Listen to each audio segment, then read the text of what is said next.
weather is cold, the pond partly frozen. Not many ducks, maybe half a dozen. Last year's ducklings have long since flown, where to exactly it'll never be known. The park is silent, perfectly still,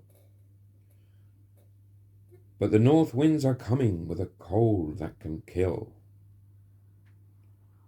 But the ducks do not care, as it must be said, they become rather noisy when they notice the bread.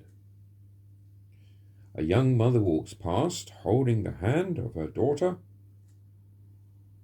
pointing with excitement at the ducks in the water.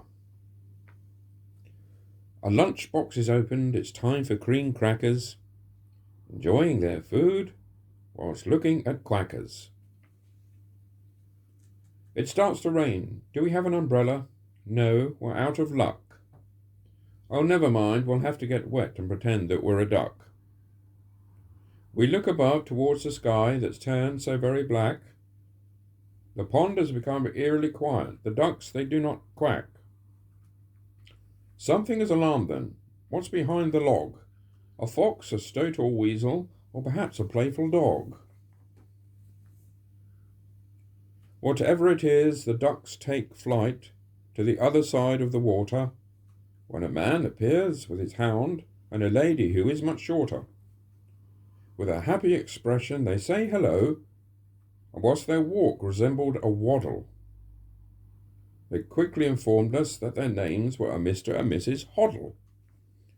Oh, that's nice, we said, but your dog, it scared the birds. Both the Hoddles were taken aback by my choice of chosen words. They apologized sincerely, then continued on their way. Thank God we've seen the back of them. Shall we call it a day? Besides, the bread is now all gone, and the ducks are way over there. As the rooks they circle up above, in the grass a startled hare.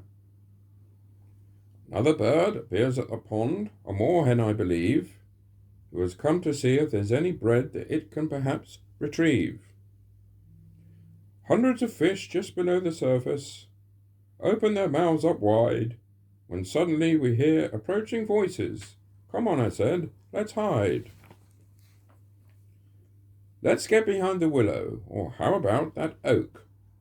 The rain is falling harder now, giving us a soak. It's Mr. and Mrs. Hoddle, with their dog upon the lead. A most unusual, ugly hound. I don't even know the breed. There they go, trundling off amongst the thorns and weeds, as a dog decides to cock its leg and do its dreadful deeds. Although it's quiet this time of year, we know that it won't be long when all the trees shall come to life and the birds will burst into song. But before that arrives, we must be prepared for what the weather may bring, ice and snow, rain and gales, or simply anything.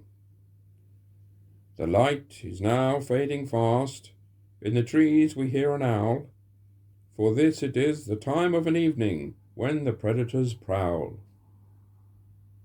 It's time we headed back to the car before the gates they close. Surely they won't lock us in. No one really knows. Quicker now, let's get moving. Can't stop to bar at the sheep. Take care at the park, said Mum and Dad. That pond, it could be deep. Don't worry, I said, because we can clearly see the bottom. But that won't ease their worrying thoughts. In fact, it'll never stop 'em. And there, just ahead in the distance, the car park comes into sight, with clothes so wet and feeling tired as the day turns into night. But what is that under my windscreen wiper? Not a parking fine. The traffic warden has made a mistake. He's completely out of line. But no, it wasn't a parking ticket, just a leaflet that simply read, "People will be prosecuted if they give the ducks some bread." Oh my God, I exclaimed aloud. Now we are in trouble. Thinking about what we should do as I chewed and blew a bubble. Let's keep calm and carry on. What else did the leaflet say? That any people caught feeding ducks must accept the bill and pay. No, this simply can't be correct. There must be some mistake. I'm going to talk to the traffic warden, whose name was Darren Drake. He seemed like a friendly chap, in fact, a very nice bloke. Then he confessed the leaflet thing was a complete and utter joke. So we had a laugh together, in fact, an almighty chuckle. Then he told me his girlfriend's name was a Miss Diana Duckle. The end.